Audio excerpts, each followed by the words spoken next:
Seigneur Dieu Père, merci pour ta bonté et ta grâce incroyable. On veut te demander, Père, ta bénédiction particulière ce matin. On veut te demander que nos cœurs soient tournés vers toi à 100%. Que tous nos problèmes, que toutes les choses qui se passent dans nos vies, toutes les bonnes et belles choses, que ce soit les bonnes ou les mauvaises, qu'ils puissent détourner nos cœurs de toi. Ce matin, on veut les mettre de côté. On veut vraiment s'attarder à toi. Être là, être prêt, à écouter ce que tu veux nous communiquer, Seigneur, ce matin. Tu sais, que les chants qui puissent être chantés ce matin puissent toucher nos cœurs, puissent nous faire réfléchir, Seigneur. Que chaque parole, chaque geste, chaque chose qui va être dit puisse faire tourner nos cœurs vers toi, Seigneur. Et c'est au nom de ton Fils Jésus qu'on te prie. Amen. Amen. OK. On va tourner dans le Deutéronome chapitre 8, s'il vous plaît. Dans l'Ancien Testament, le Deutéronome se trouve toujours entre 1 et 3 Théronomes. Tout le temps.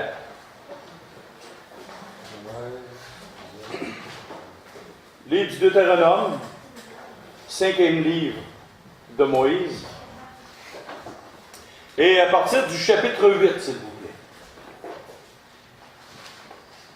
plaît.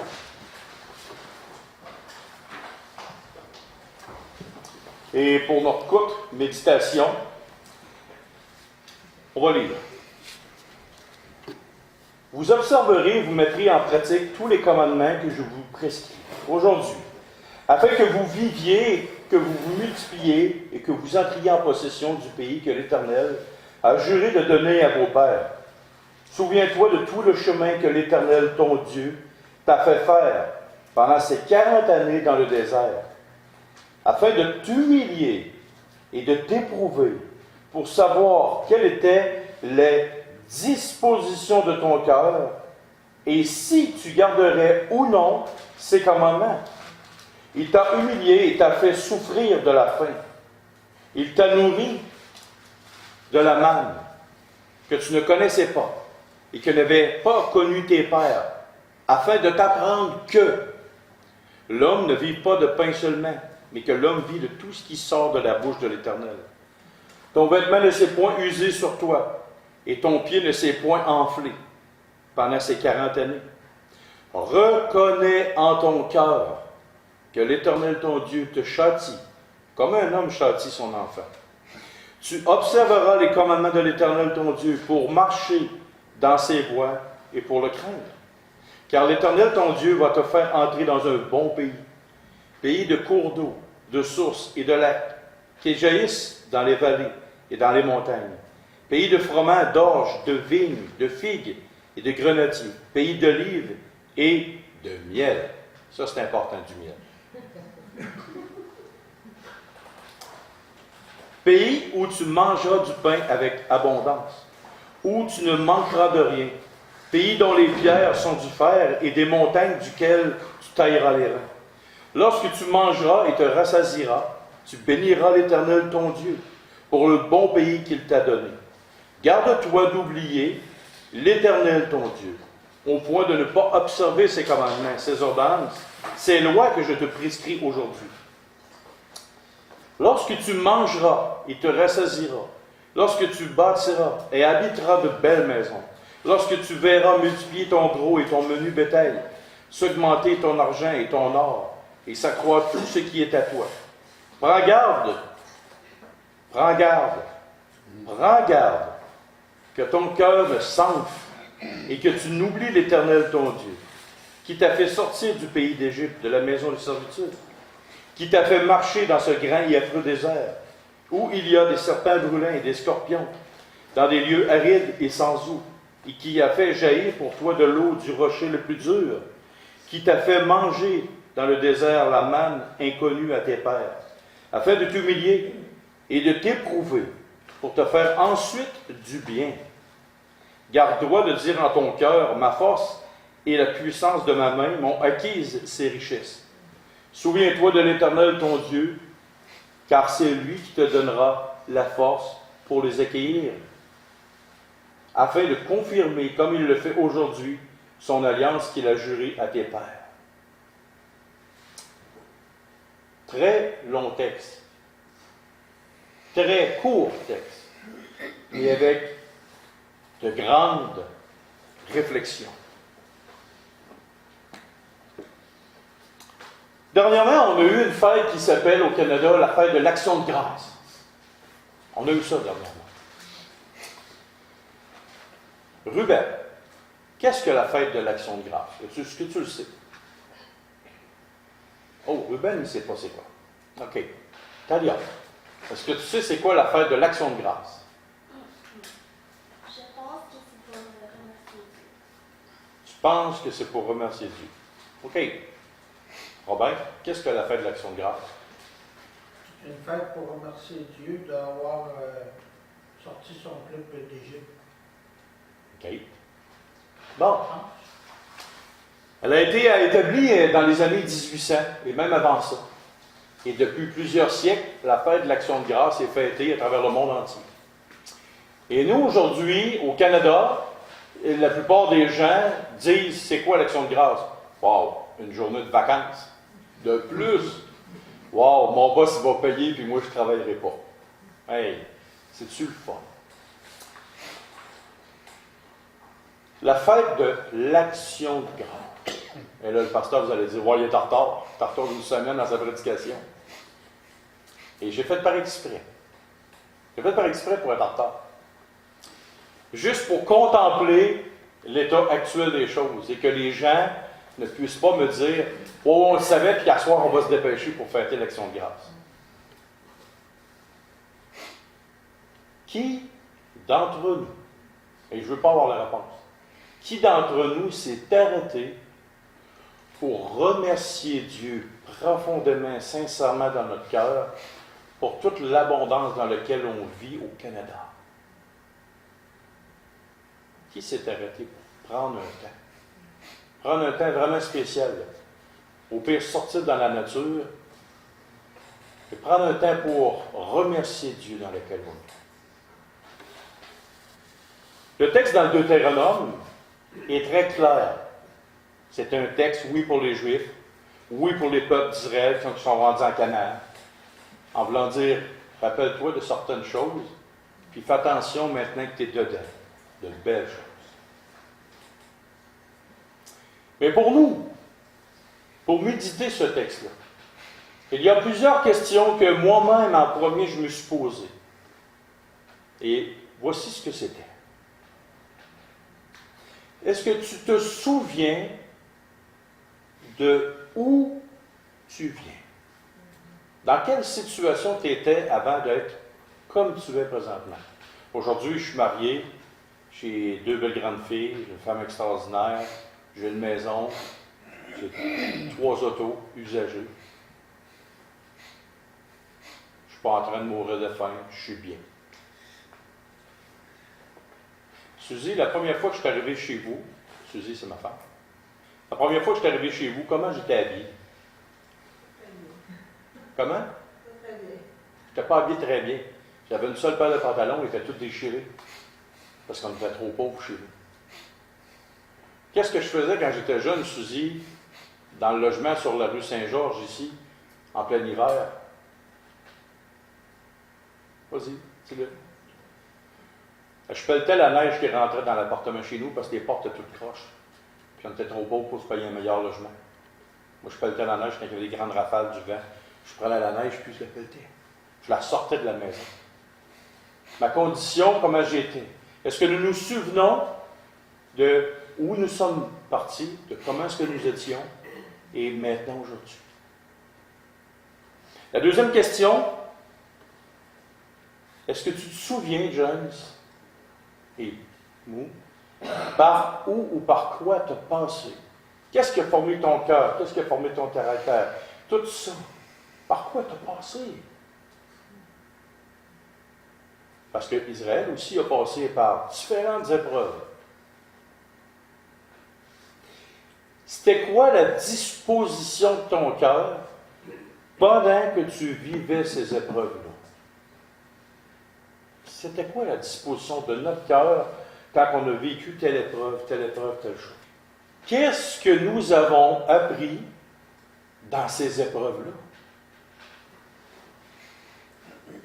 Qu'est-ce que nous avons appris dans ces épreuves? Est-ce que tu observes la parole de Dieu pour marcher avec lui et le respecter profondément? Dans tous les jours de ta vie, tu te lèves le matin, est-ce que tu marches avec Dieu? Est-ce que tu prends du temps pour lui? Est-ce que tu le respectes profondément dans ton âme, dans toutes les sphères de ta vie? Et maintenant que tu es là présentement, où est-ce que tu te trouves, qui reste dans un bel appartement? Levez la main. Qui reste dans une maison? Qui reste dans le chemin? Mon appartement est dans le chemin. Bon, toi, c'est le genre de phrase que je savais que tu allais sortir. Quand je connais Robin. Bon, maintenant que Robin n'a pas dit ça. Et qui reste dans le chemin dans une boîte de carton?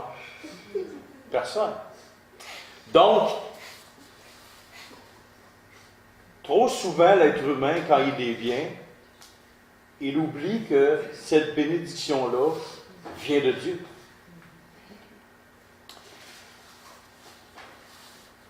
Est-ce que tu penses qu'avec ta capacité,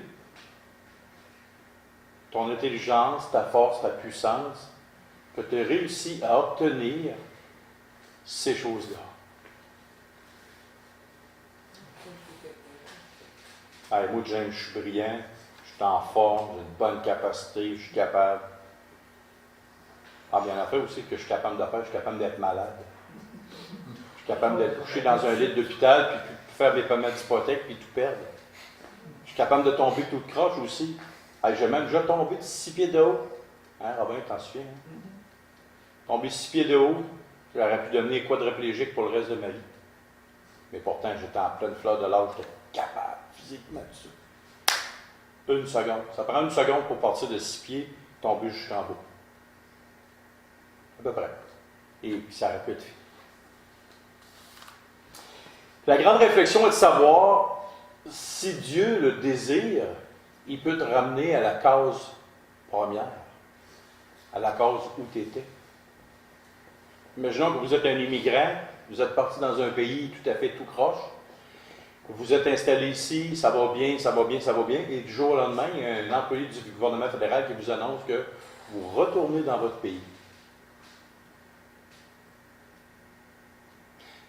Ici, nous, du jour au lendemain, il y a un gouvernement qui s'élève et qui dit tous les fonds de pension du fédéral, toutes les pensions des vieux, c'est terminé. Les résidents du Québec, il n'y en a plus. Ils doivent le faire. Ils peuvent le faire s'ils veulent. Ah, oui, dans tout le pouvoir. Qu'est-ce qui arriverait avec toutes les personnes âgées qui sont à leur retraite? Le gouvernement, ça, en fait. Non, non. Tu n'aurais pas le dessus sur le gouvernement. Le gouvernement. Monsieur Lacasse, demain matin, les résidents du Québec, le fonds du fédéral, si demain matin, ils vous coupent ça, qu'est-ce qui arrive? Wow! Faites-en pousser des carottes dans le jardin, vous allez en avoir de besoin. Voyez-vous? Dieu peut, en un instant, en un clin d'œil, faire venir une situation qui change littéralement notre vie.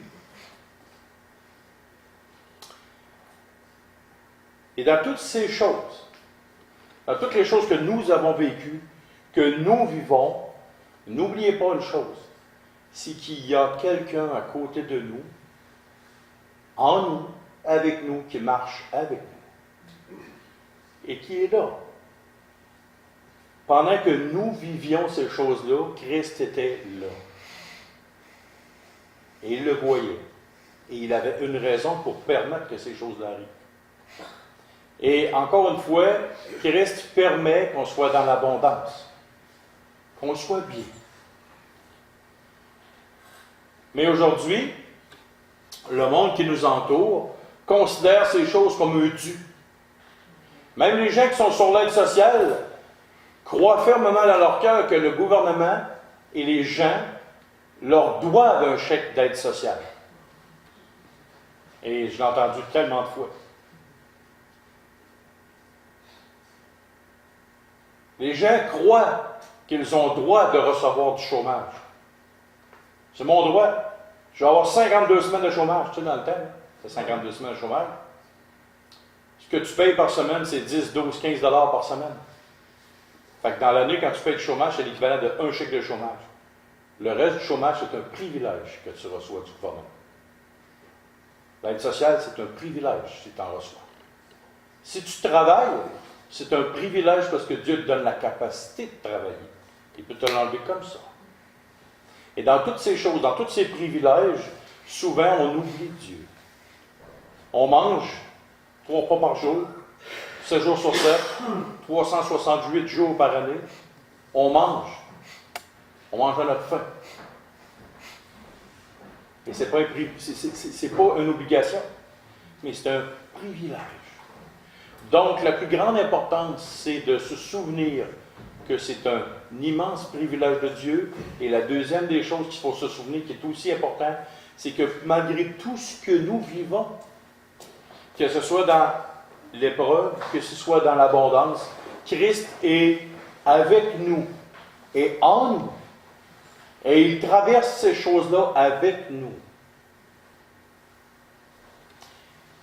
Et en terminant, j'aimerais vous lire 3 groupes de versets dans les psaumes, dans les proverbes.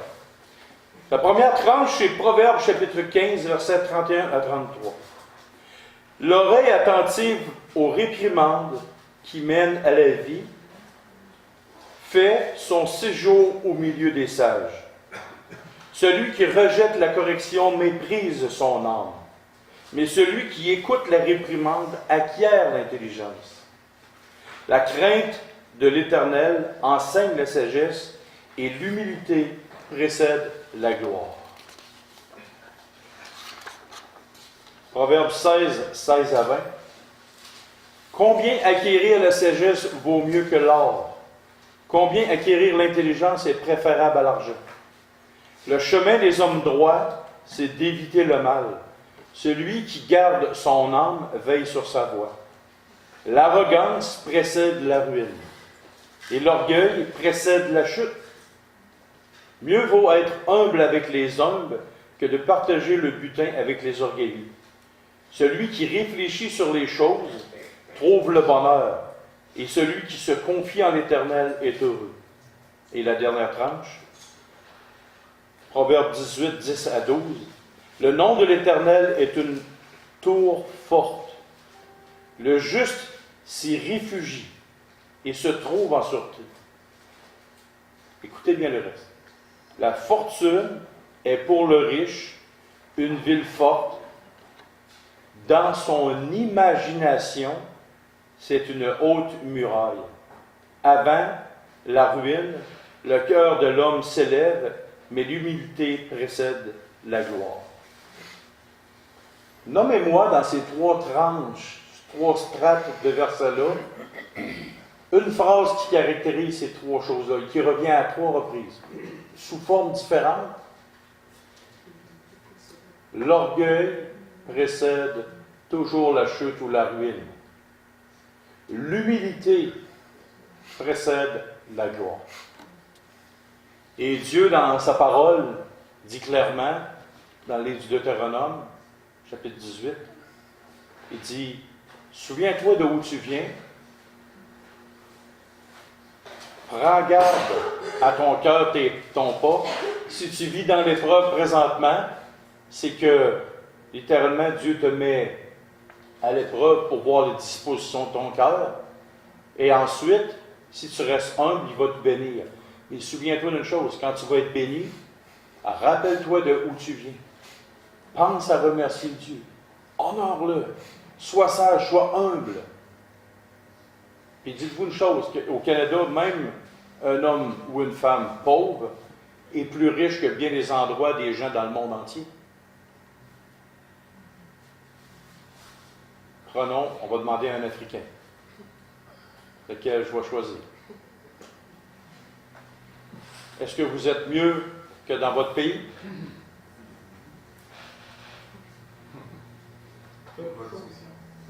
Hein? Une grosse discussion.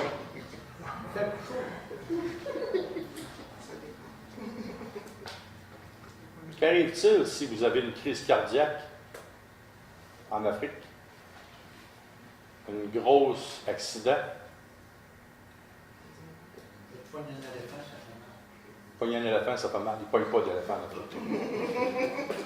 Il y a bien des places dans le monde entier qui font beaucoup pitié, mais peu importe notre situation, peu importe, il faut avoir un cœur très reconnaissant envers Dieu de notre situation.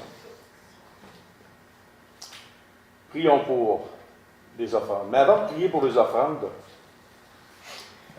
il y a une réflexion à avoir. Si je suis béni, j'ai toutes choses en abondance, et que je reçois de l'argent, pourquoi est-ce que la main devient énormément lourde au point de ne pas rentrer dans notre poche quand il s'agit de sortir des sous pour donner à l'œuvre de Dieu? On dirait que la main enfle, ou c'est peut-être le cœur qui est rétréci. Une fois, mais j'ai parlé d'une situation d'une église de 600 personnes qui n'avait pas assez d'offrandes pour qu'un pasteur soit à l'œuvre à temps plein.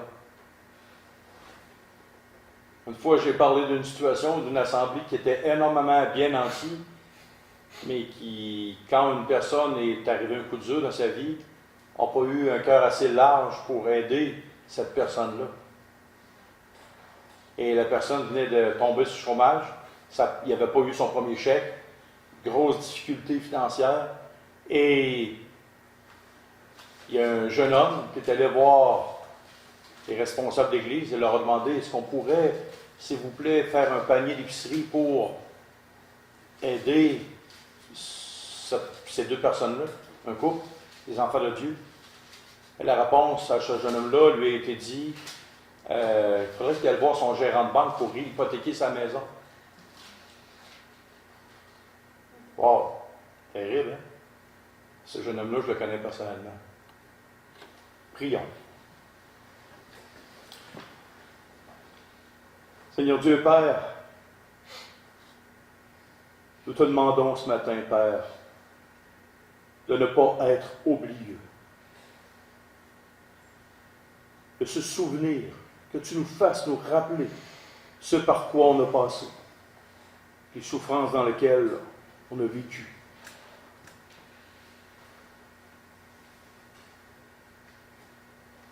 Et de nous rappeler à nos cœurs, nos mémoires,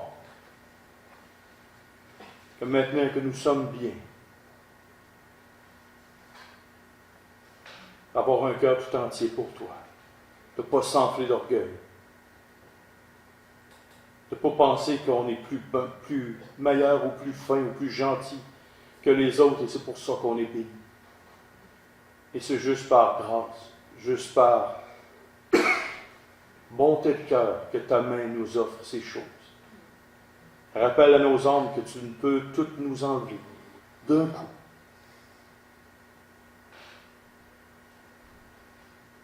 Rappelle aussi à nos cœurs d'avoir un cœur sensible. Sensible pour ceux qui souffrent. Sensible pour ceux qui en arrachent financièrement.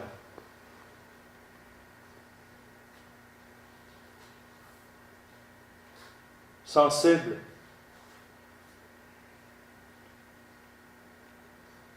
aux besoins des gens, aux besoins de nos frères, nos sœurs, aux besoins même des inconvertis. Rappelle à nos cœurs que cet argent ne nous appartient pas, mais qu'elle est à toi seul.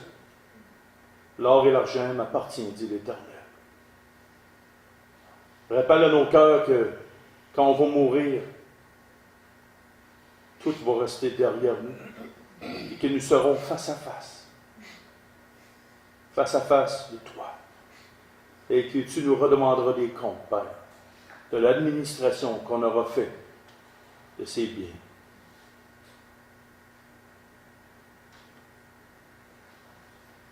Rappelle à nos cœurs que c'est juste du plastique, du métal.